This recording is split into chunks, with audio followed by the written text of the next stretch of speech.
Good morning, good afternoon, good evening, depending on your geographical location. Here we are doing a reaction report on an interview with the public protector, Koleka Gacaleka, on the Palapala farm report.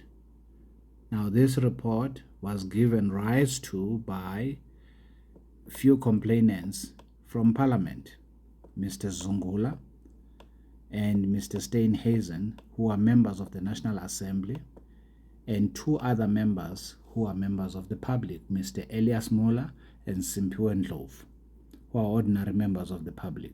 In terms of the Public Protector Act, when you bring them together, they are the complainants. They had complained that Mr. President Cyril Ramaphosa conducted himself in an improper way in terms of EMEA, which is the Executive Members Ethics Act of 1998. Let's get to the interview.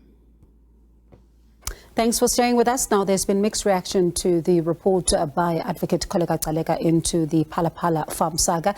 Now, some opposition parties have called this report a whitewash. Others say it's not worth the paper it's written on, but others have also welcomed it. Now, Advocate Koleka Gacaleka is the acting public protector. She announced last week that her office's investigation cleared President Cyril Ramaphosa with regards to several issues, including undertaking paid work. Now, the report also found that the head of the President's Protection Services, Major General Wali Rueda, has been found to have conducted an unsanctioned investigation following the burglary at the farm. Now, Advocate Koleka Gacaleka, the acting public protector, is joining us in studio now. Thank you so much for your time and for making the trip. You know, people always come on Zoom, so we appreciate having people in studio. Thank you for coming. Thank you. Good afternoon, Bongi, and good afternoon to the viewers. I'm sure you've seen what has been the reaction to the report, especially since, just after Friday and some of what has happened. What is your take on it? My take on it really, Bongi, is that we are a democracy as South Africa. We are a growing democracy as South Africa. And indeed, it is correct for South Africans to be correct, to have opinions, especially in matters that involves ethics surrounding the head of state in the country. Therefore, for me, really, it is democracy in action. They're calling it a whitewash. Others are saying it's not worth the paper it's written on. It's now also likely, in fact, not even likely, it's going to court to be challenged. Well, the report has really been well thought of. We acted within our mandate. We looked into what is it that we are called upon to investigate in respect of the Code of Ethics as well as the Public Protector Act. And we separated the issues, and those that should be investigated by other institutions which they've confirmed that they are investigating same, which is in line with Section 6.4 of the Public Protector Act, that we've got the powers to refer to other public bodies which have investigative powers, and we have done so. And do you feel that? So far, no objections to what the Public Protector has said. She has simply stated that South Africans have a democratic right to voice their opinions, and she has stated that she has forwarded, according to Section 6, Paragraph 6.4 of the Public Protector Act, to the other organs of state to investigate issues relevant to their respective obligations. Let's proceed. A lot of the criticism that you would have received around this particular report, because others are saying that your view is so narrow that it did not go into the full interpretation of the law and some of the sections of the law that you would have used. Some are saying that it's really something that you should have known as an advocate. So do you feel that this criticism for you is unwarranted or warranted? I'm still waiting to hear which law they are referring to. And which other aspects they feel that we should have used in terms of the interpretation. We'll probably wait for the court papers to see same. At this point, I haven't heard which legal aspects they are referring to and which they are rebutting our report with. Some of the aspects to which they are referring to, Public Protector, is Section 96 2A of the Constitution of the Republic, which states the following: Conduct of cabinet members and deputy ministers. Members of the cabinet and deputy ministers must act in accordance with the code of ethics prescribed by national legislation. Members of the cabinet and deputy ministers may not undertake any other paid work, act in a way that is inconsistent with their office, or expose themselves to any situation involving the risk of a conflict between their official responsibilities and private interest, or use their position or any information entrusted to them to enrich themselves or improperly benefit any other person. The argument, therefore, that is being made is that paragraph 96, 2A and B has been violated by the President in terms of what has transpired. One, he has a business that he is a sole member of a closed corporation. Whether the business is making profit or not is immaterial. How do I mean? Let's have a look at the Section 89 panel report that was issued way before the public protector came to her conclusion. A source, in my view, which she ought to have utilized to come to her conclusion. It is mischievous that she went so narrow in her definition of paid work, but let us focus on the Section 89 report and then we'll get to her own definition. Meaning of the words undertake paid work. Neither the Constitution nor the Executive Ethics Act 1998, Act number 82 of 1998, as well as the Executive Code define the words paid work. Nor have we found within the limited time at our disposal any case law which has considered these words. These words must be construed purposively and teleologically in order to give effect to the provision. The manifest purpose of Section 96 is to regulate the behavior or conduct of members of the cabinet by prescribing a code of conduct to which they must adhere. It does this by setting out conduct in which they may not be engaged. The expectation that members of cabinet are expected to devote their undivided attention to their constitutional responsibilities without any interference either from part-time or full-time employment or their business interests. They may not put themselves in a situation where there is a risk of conflict of interest between their official responsibilities or their private interest. They may not act in a manner that is inconsistent with their office. This is a broad and an all-encompassing prohibition. It requires members of cabinet to respect their office and refrain from engaging in conduct that will detract from the integrity of the office they occupy. Their official position places members of cabinet in a position where they have access to information that others do not have access to, and they may be tempted to use this information to further their own private interests or that of their relatives or friends. And in the pursuit of their business interest, they may find themselves crossing the divide between the official and private interest. The prohibition on undertaking paid work must be seen in this context.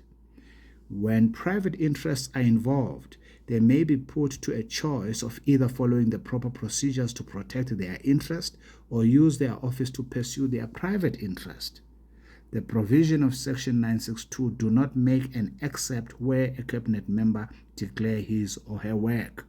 It prohibits them from undertaking any paid work. We are unable to accept the proposition that a cabinet member is excused from complying with the provision of Section 96(2)(a). The argument made in paragraph 190 of the Section 89 panel report is congruent to paragraph 2, which is the supremacy of the Constitution. This Constitution is the supreme law of the Republic. Law or conduct inconsistent with it is invalid, and the obligations imposed by it must be fulfilled. Paragraph 191.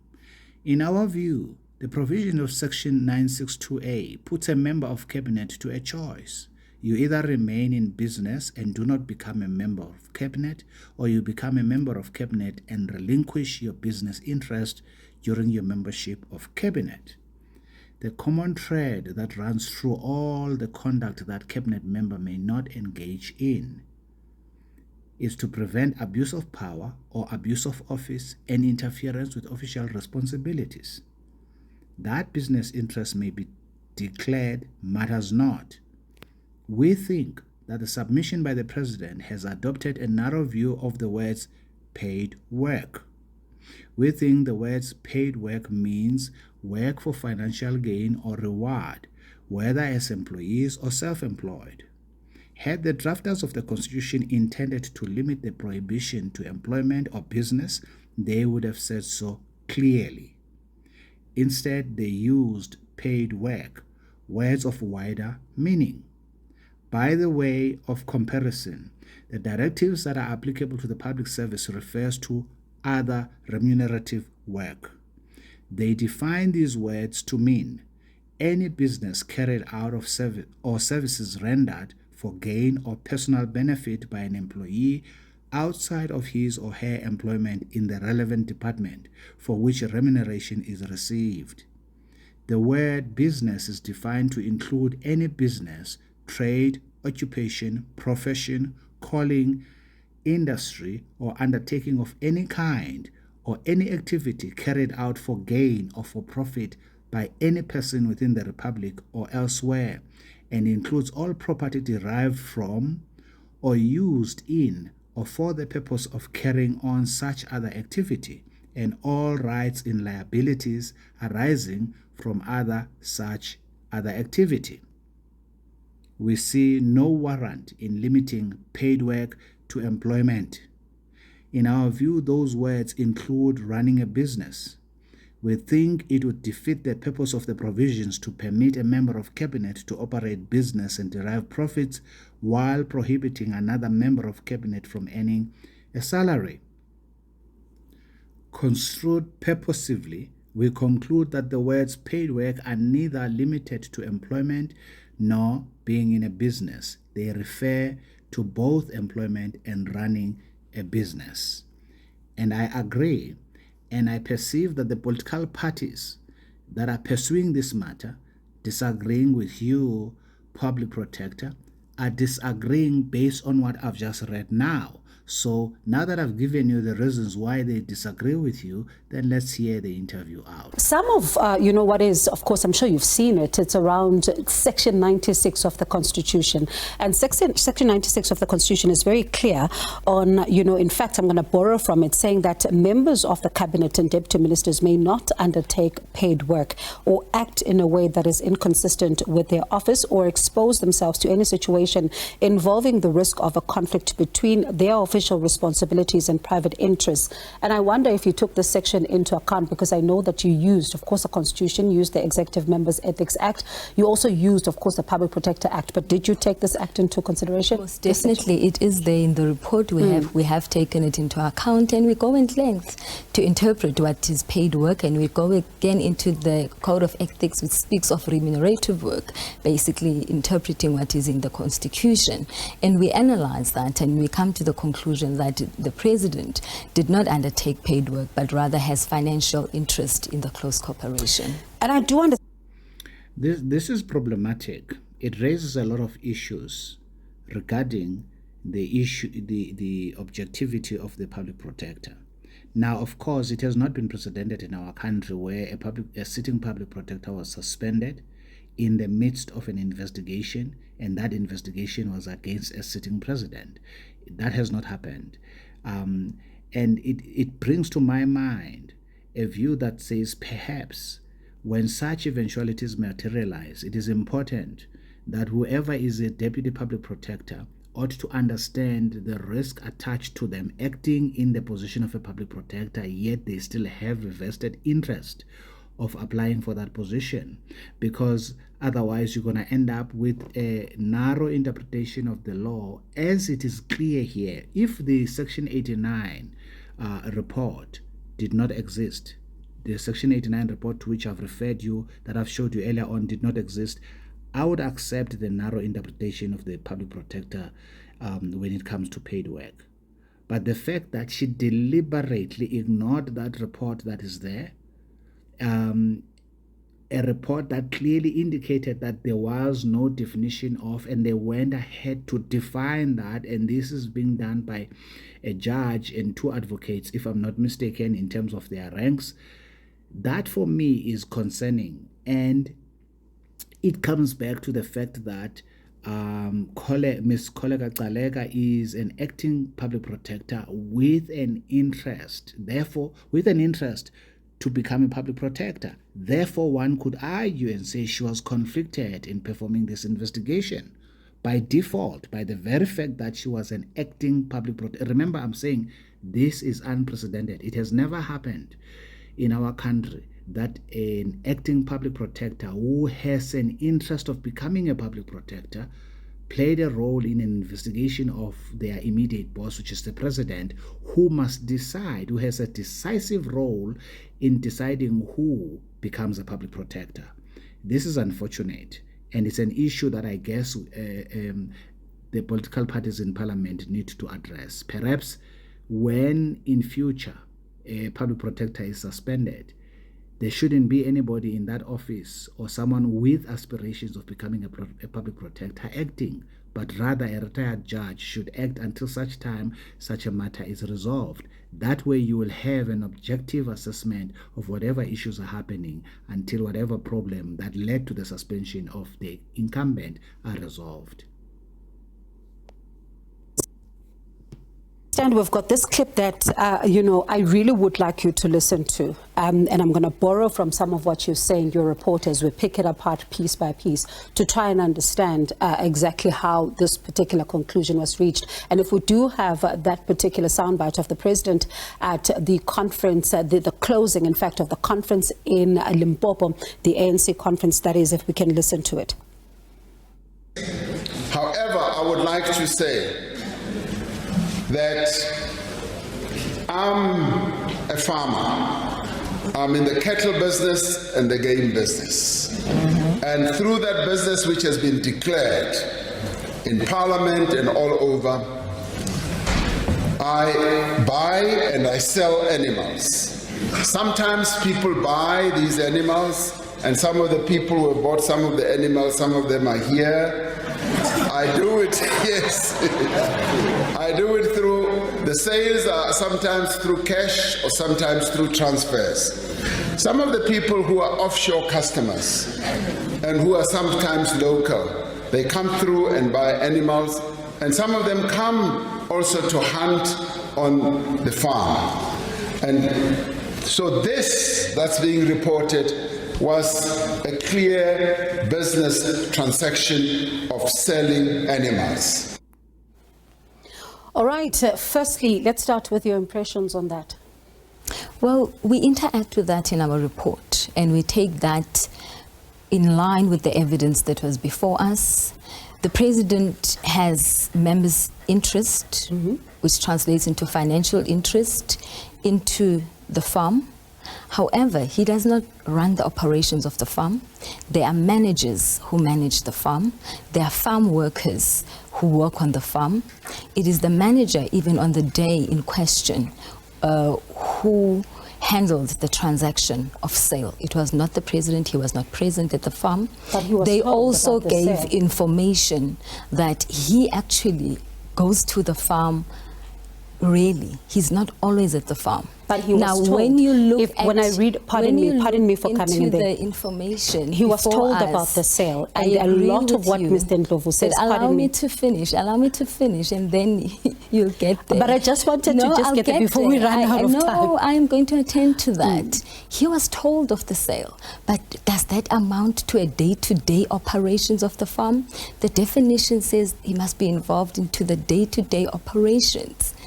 And more time must be put into that for us to be able to prove How paid sure work. are you that This is nothing but what we would call in logic a straw man argument. The public protector has gone and narrowly defined what paid work would mean to be an involvement of the president in day day-to-day operations so that she could come up with this finding. For me, that's pretty clear. Why am I saying that? Let's look again. The assertions that the president made just now, a few minutes prior to the public protector's response, let's look at them. Here they are. The president told the ANC conference in Limpopo that, quote, "However, I would like to say that I am a farmer. I'm in the cattle business and the game business. And through that business, which have been declared in Parliament and all over, I buy and I sell animals. Some people buy these animals, and some of the people who bought some of the animals, some of them are here. I do it, yes, through the sales, sometimes through cash or sometimes through transfer." Did you see that? Now, the president just admitted that he is involved in a business activity. I want to take you back to the Section 89 panel's definition of paid work, right? Remember that. It started here on paragraph 187. Meaning of paid work. You remember this? They said neither the Constitution nor the Code of Ethics has defined what it means. But they went and defined it themselves, and they didn't narrowly define it. And here, the provision of Section 962, do not make an exception where a cabinet member has declared his or her work, meaning the fact that the president claimed that this has been declared everywhere does not excuse him, because he just did not comply with what the Constitution is saying. The Constitution is saying a member shall not be involved in paid work. And what is important about that definition is what they give here. We think that the submission by the president, that is paragraph 193, has adopted a narrow view of the words paid work. We think the words paid work means work for financial gain or reward as employees or self-employed. Had the drafters of the Constitution intended to limit prohibition of employment or business, they would have said so clearly. Instead, they have used paid work words of a wider meaning. This is very important. And the question then that arises is, what warrants the public protector to come to the conclusion of such a narrow view? Look at paragraph 195. We see no warrant in limiting paid work to employment.